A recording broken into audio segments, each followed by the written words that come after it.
Hi, this is David Whitney, and welcome to another episode of Right Politics. This is something that I wanted to touch about again. It's something also regarding into the Black community. So this last year was a very landmark year that Juneteenth was, officially recognized and participated as a federal holiday. And I wanted to be very clear that this administration, their number one goal is to divide people based off race, gender, and religion to put them in groups to exercise authority over those groups. So as you wake up every morning as a Black young American in this country, do you want your leadership to tell you that you are oppressed and that you are a former slave? And do you want a holiday to recognize that you were once a former slave and that you have been freed out into society? So that's exactly what Black Lives Matters is doing with the massive funding for this project Juneteenth to be a national recognized holiday. So on the federal level, it is, you can get double pay. You can also receive benefits. It's just one of those things that is completely regulated by the federal authorities. So it's also a bank holiday. Now, it was also around the time of another very special holiday that a lot of Americans like myself hold dear, and that is Father's Day. So although although Juneteenth, is going to be on June 19th no matter what, and Father's Day varies, it was on the same day this last year. And Black Lives Matters was an organization that was on the record, established by three lesbians. And they put on their website that the number one goal of Black Lives Matters is to destroy the family unit. So what better day to celebrate the upcoming authority of Black individuals in America than to have it on Father's Day as a competing force? So they want the entire organization to recognize that the family unit does not matter, that community raising of children, that, an absent father is one of the highest regards tragedies in the Black community, but they want to celebrate it. So to have Juneteenth being celebrated so close, and if not on the day of Father's Day, is a very big clash of ideologies for the family unit of this country. I do not believe that our country could exist without the family units. So let me know in the comments if you agree with that statement that Juneteenth should not be considered or recognized near Father's Day, considering the founding principles were to destroy the family unit. And this could be controversial to some, but I want to say that the Black community, the one that I've worked with for so long, has its issues. I do not believe that a community can be, community raising of children comes from the fact that these people who are on Section 8 can only get Section 8 if there is a single parent in the household. So what you have are these Black women, mostly in their 20s, having children without a husband, and the husband is gone or in jail or dead. And they raise these children, and then they have fear that if they were to get in a long-term committed relationship with a Black man, that the government would end their Section 8 and they would lose their social benefits. And it's not just in the Black community. I've spoken to so many people who are whites in very urban areas that they only want to work 20 hours a week because they will lose their social benefits like food stamps. So going in the position of Black communities, what happens is you get these aging women who are of color afraid that they are going to lose their social benefits by giving into marriage. So that's the number one cause of this movement of the, destruction of the family units. I believe that my generation, they used to say this on the radio, that my generation was the fatherless generation. But this next generation, the father leaves before the child's even born. All of my coworkers who happen to be Black women in their 20s, the father's gone before the kid even arrives. And in a way, they have jobs, but those who do not have jobs to support themselves, they are in this cycle of, do I get married to lose my benefits? If I lose my benefits, what if my man does not provide? Or what if he ends up in jail or prison? How will I be able to have the sociological construct that my kid could be worse off if I marry the wrong man rather than stay in the government system? So these women date men who live in their homes but do not contribute in the sense that a husband would financially, because they would destroy their, you could say reparations, if you will, their social benefits. So the reason why there are these ghettos in America is because you have large communities of African Americans, number one, who grew up without fathers. So when they meet their wives or their girlfriends, they don't know how to treat women, first of all. But the aging population of Black women are in this cycle where they can have a child from the age of 24. By the time they're 44 and the kid's 20, he's out there looking for a mate himself. He has several brothers and they're all living in the same home.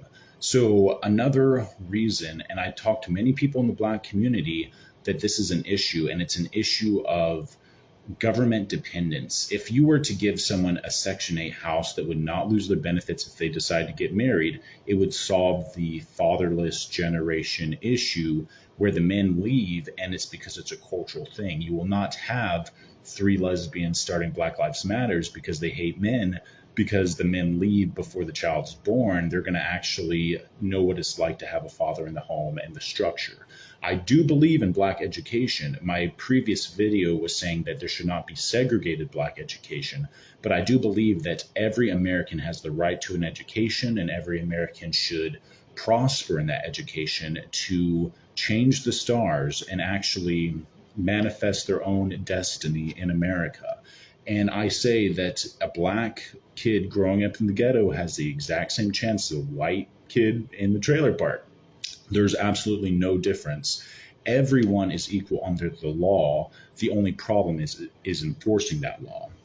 So back to the issue of giving conditions for these benefits. When you have a single Black mother with 3 kids and those kids become of age to receive benefits, what happens is, I spoke to many people all over the country who are in the Black community, and they tell me that all food stamps turn into guns and ammunition. When you give these young people food stamps, you have a house with one mother, 5 people, they're not always children, let's just say 3 children, 1 man, and maybe a grandfather living in a house. They're all receiving $200 worth of food stamps. Well, you know what? The mother keeps hers. She feeds the young adults. The young adults choose not to get work. And I believe that it's not based off opportunity, because you can get a job literally anywhere in this country. But let's just say it's lack of opportunity. They trade those food stamps on the street for guns and ammunition to commit crime. And though it always goes back to government-funded resources, these individuals who have jobs, or if they choose to get a job, will not have the same incentive to rob and destroy other people's lives for a very small amount of money. And when I say a very small amount of money, if you rob a TV set for $300, you can make $300 in 2 days in a minimum wage job in this country. And a lot of Black individuals who work see that. But those who don't, that's why there's such a big crime wave. You get young men, a lot of times siblings, gangs, and they're all centered around this Black community that is highly subsidized. So number one, they are afraid to lose their government subsidies, because if they marry, they will lose their Section 8. The children grow up without fathers and think that it's appropriate behavior, so they always have a baby mama instead of an actual wife, and they're not dedicated in the same way to their children because they grew up without a father themselves. And then you have a whole crime culture that is funded, I believe, in part, if not mostly, by the United States government and services like the food stamp industry that enables people to commit crime, because they are all sold on the street and they are all turned into guns and ammunition. And I've heard that from multiple sources, not just one. These are anywhere from 20-year-olds to 40-year-olds. So another difference between a closed-off community of Black individuals like the university that I worked for who do not choose to hire white people and do not choose to have white students. They have a different culture. They say, well, the reason why crime is up is because of inflation. Now, the difference between culture is if you are a white male who is the antagonist and the enemy, according to liberals, when inflation goes up, what you do is you do not commit crime. You get two jobs. And I say this because in in Trump's America, back prior to 2020, it used to say if you have two jobs, it means you have two part-time jobs. You work 40 hours a week, two 20-hour jobs, that's your two jobs. And it's almost impossible to have a full-time job and a part-time job. In this America, if you say that you have two jobs, it means you have two full-time jobs or one 40-hour job and one 20-hour job. And that's how a lot of the enemy, the white young males, are handling inflation. The way that young people in the Black community are handling inflation is that they are committing crime with the very tactics that I taught you that I have learned from the Black community. And the difference is when I was at this Black college, about once a week, there was a family member who was basically shot in an armed robbery by the police. And they had all these family members dying about, every few weeks and going to their funerals. And when you look at the white community, that does not happen. If someone dies, they die from like a heart attack or like old age. It's not crime related. So how do you choose to walk away from the past?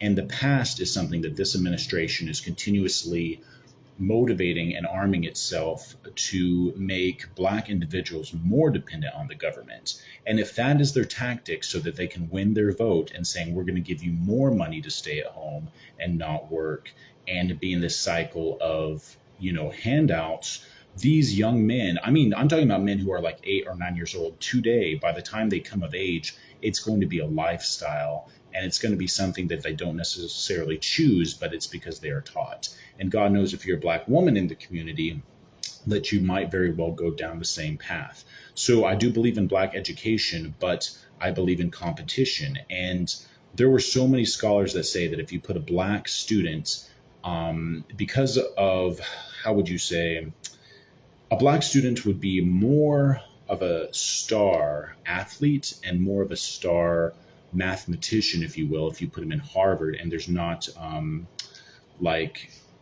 appropriated based off of race. When you just take someone because of a race and put them in a classroom, they might not do as good as if they actually were in a great environment of diversity. So I would say that Democrats need to stick with their original core value. As a Republican, I'm saying this, which is diversity. And there cannot be these sub-pockets who say, well, the only way that we can experience freedom is by ending diversity. And that goes against everything that even Black Lives Matter stands for. So I want to hear what you guys say in the comments. This is definitely a new format with a live stream. So if you hear notifications, of course, that stuff, I can't really control. But this channel means a lot to me, and I've been really focusing on how to do a format that I can do on the road. And it's going to be something that's, I always have my phone with me, so live is the best way to go. But over the next few days, I'm going to do some more videos on the politics of today, and it's October 13th, 2022. And there's so much going on in this world. There's hours of content. But yeah, let me know what you guys think, and we'll talk later. I will see you on another episode of Right Politics.